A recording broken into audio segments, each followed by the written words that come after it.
साथियों, बिहार पुलिस की तरफ से नए रिक्रूटमेंट जो है जारी कर दिया गया है। कौन कौन से पोस्ट पे अप्लाई होना है, अप्लाई कब से शुरू होगा, सारी चीज़ें इस वीडियो में कवर करेंगे और साथ में कौन से छात्र जो है इसके लिए अप्लाई करेंगे इस वीडियो में पूरा कवर करने वाले हैं।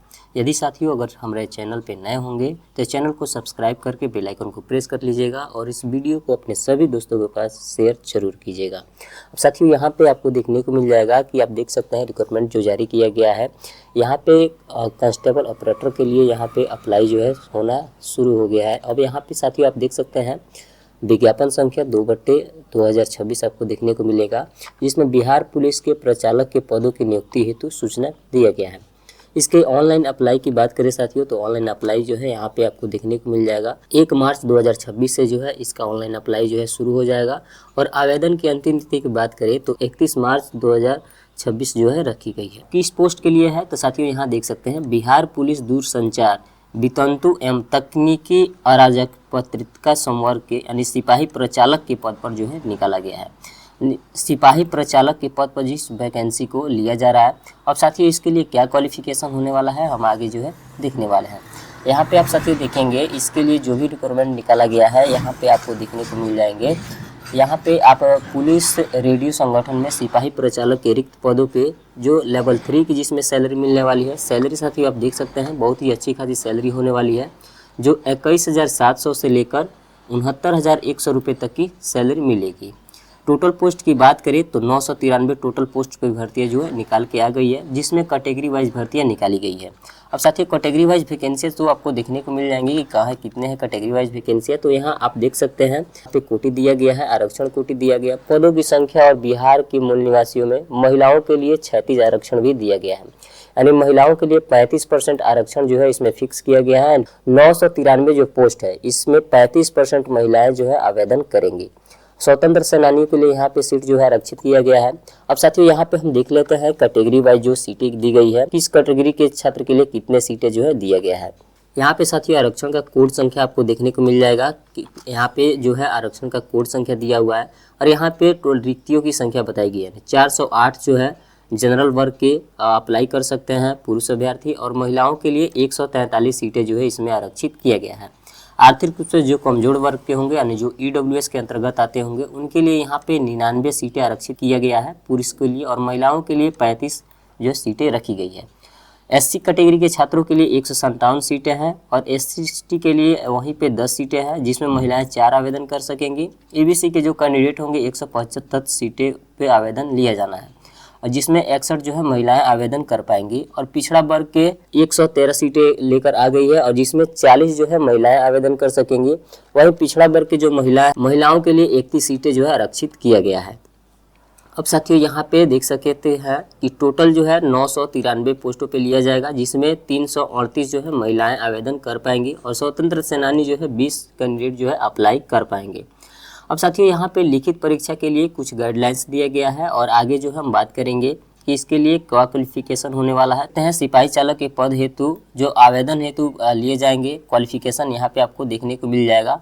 भारतीय नागरिक होना जरूरी है, शारीरिक मापदंड के अनुसार यहाँ पे आपको देखने को मिल जाएगा।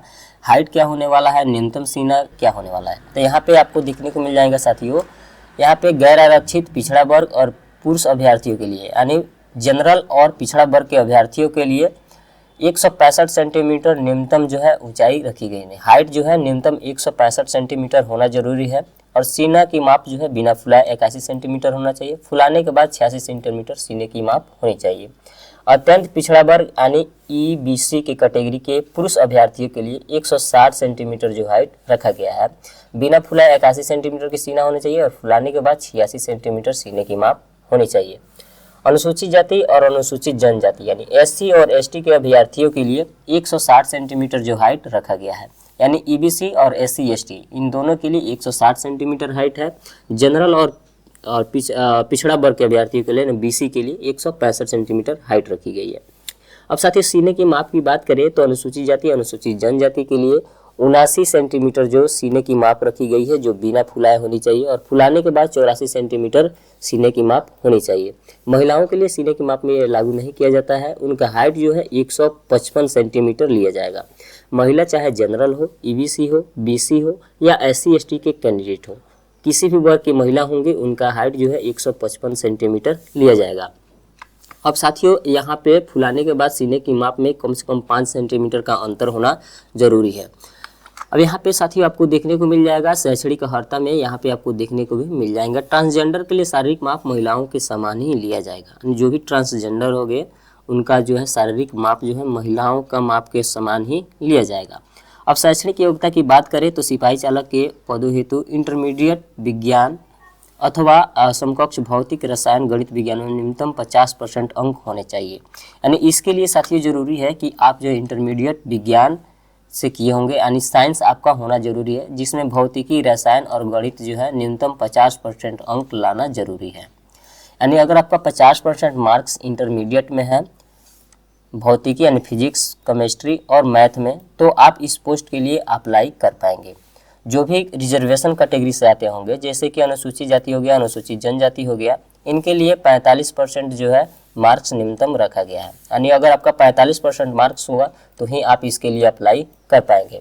अब साथियों उम्र सीमा की बात करें तो उम्र सीमा यहाँ पे आपको देखने को मिल जाएगा, कैटेगरी वाइज भी उम्र सीमा यहाँ पे दिया गया है। तो अभ्यर्थियों की उम्र की गणना मैट्रिक के आधार पर किया जाएगा। जो भी आपका मैट्रिक का प्रमाण पत्र है ना, उसके अनुसार आपका एज का कैलकुलेशन किया जाएगा। तो साथियों इस पोस्ट में सिर्फ वही अप्लाई कर पाएंगे जिन्होंने साइंस से पढ़ा है, यानी जिनका इंटरमीडिएट में फिजिक्स मैथ और केमिस्ट्री है और जो 50% मार्क्स लाए हुए हैं वही अप्लाई कर पाएंगे। अब यहाँ पे उम्र सीमा साथियों देखेंगे तो कैटेगरी वाइज भी उम्र सीमा दिया गया है, जिसमें गैर आरक्षित कोटि के न्यूनतम जो है 18 वर्ष रखा गया है और अधिकतम जो 25 वर्ष रखा गया है। पिछड़ा वर्ग के अभ्यर्थियों के लिए न्यूनतम 18 वर्ष और अधिकतम जो है 27 वर्ष उम्र रखा गया है।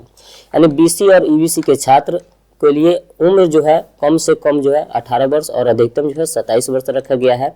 और पिछड़ा वर्ग के अत्यंत पिछड़ा वर्ग के महिलाओं के लिए अधिकतम उम्र सीमा 28 वर्ष रखी गई है और किसी भी जॉब के लिए न्यूनतम उम्र सीमा जो है 18 वर्ष ही होता है। तो यहाँ पे साथियों अब अनुसूचित जाति अनुसूचित जनजाति के अभ्यर्थियों को और ट्रांसजेंडरों के लिए 30 वर्ष तक रखा गया है। यानी जो भी SC ST के कैंडिडेट होंगे उनके लिए साथियों उम्र सीमा अधिकतम जो है 30 वर्ष तक रखा गया है और न्यूनतम जो है 18 वर्ष की उम्र सीमा होनी चाहिए। और साथियों आरक्षण का लाभ जो है उन्हीं अभ्यर्थियों को मिलेगा जो बिहार के स्थायी निवास करते होंगे। अब आवेदन के समय आपको क्या क्या तैयार रखने हैं यहाँ पे आपको देखने को मिल जाएंगे साथियों कि आरक्षण का लाभ सरकार बिहार सरकार के अप्रचलित आरक्षण नियमों के अनुसार ही दिया जाएगा। आवेदन पत्र में आरक्षण दावा नहीं करने वाले आरक्षण का लाभ नहीं दिया जाएगा। यानी जो भी जनरल वर्ग से आते होंगे उनको किसी भी प्रकार के आरक्षण सर्टिफिकेट लेने की आवश्यकता नहीं है। और जो ईबीसी कैटेगरी से आते होंगे उनको अपना ईबीसी प्रमाण पत्र बनवा के रखना होगा। सभी जाति जो रिजर्वेशन कैटेगरी से आते होंगे जैसे कि ओबीसी कैटेगरी के जो भी छात्र होंगे उनको अपना एनसीएल प्रमाण पत्र देना होगा। और जो भी SC ST के कैटेगरी से आते होंगे उन्हें अपना जाति प्रमाण पत्र देना होगा। यहाँ पे साथियों देख सकते हैं जाति के आधार पर आरक्षण का लाभ बिहार के मूल निवासियों को ही देना होगा। आवेदन में दिया गया अस्थायी पता ही आरक्षण के प्रयोजन के लिए स्थायी निवास अनुमान्य होगा। आरक्षण के लिए अभ्यर्थियों को स्थायी निवास प्रमाण पत्र प्रस्तुत करना अनिवार्य होगा। यानी निवास प्रमाण पत्र भी आपके लिए जरूरी है। जो जब भी आपका DV होगा उस समय आपको अपना निवास प्रमाण पत्र देना होगा। राज्य के बाहर आरक्षण के अभ्यर्थियों के लिए गणना गैर आरक्षित के अभ्यर्थियों के रूप में किया जाएगा। यानी साथियों कहने का मतलब है कि जब भी आपका DV होगा उस समय आपको अपना आरक्षण से संबंधित और निवास प्रमाण पत्र रखना जरूरी है। बहुत सारे अभ्यर्थी क्या करते हैं कि जब उनका DV होगा उस समय अपना जो है डॉक्यूमेंट्स बनवाते हैं, उस समय आपका ये जो फॉर्म है रिजेक्ट हो जाएगा।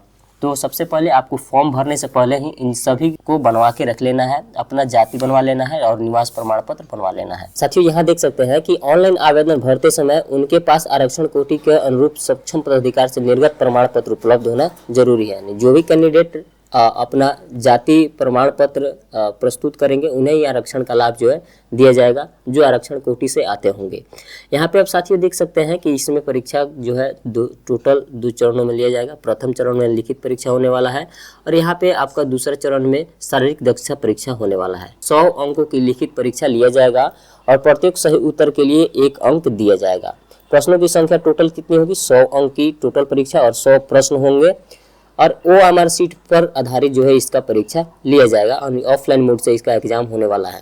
अब लिखित परीक्षा जो है इंटरमीडिएट स्तर की होगी। जो भी इसमें क्वेश्चन पूछे जाएंगे इंटरमीडिएट स्तर के ही पूछे जाएंगे और साथियों यहाँ पे देख सकते हैं लिखित परीक्षा 30% से कम अंक प्राप्त करने वाले अभ्यर्थियों को दक्षता परीक्षा में असफल घोषित कर दिया जाएगा। यानी 30% से अगर आपका कम आएगा तो आपको असफल घोषित कर दिया जाएगा। आपको जो है शारीरिक दक्षता परीक्षा में भाग के लिए एडमिट कार्ड जारी नहीं किया जाएगा। शारीरिक दक्षता परीक्षा में कोई भी अंक आपको नहीं मिलने वाला है। अब शारीरिक दक्षता परीक्षा यहाँ पे साथियों देख सकते हैं सभी कोटि के अभ्यर्थियों के लिए 1 मील यानी 1600 मीटर की दौड़ लगानी होगी। वही महिला अभ्यर्थियों के लिए मात्र 1 किलोमीटर की दौड़ लगानी है, वो भी 6 मिनट में।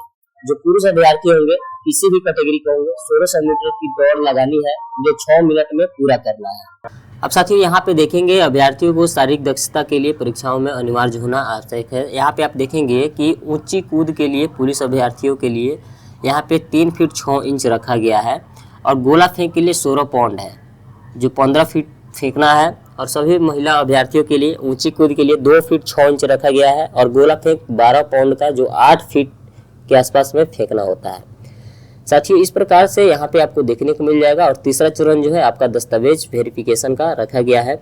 यहाँ पे दस्तावेज में आप देख सकते हैं साथियों कि वैध युक्त पहचान पत्र, आधार कार्ड, ड्राइविंग लाइसेंस, मतदाता पहचान पत्र कोई एक होना चाहिए।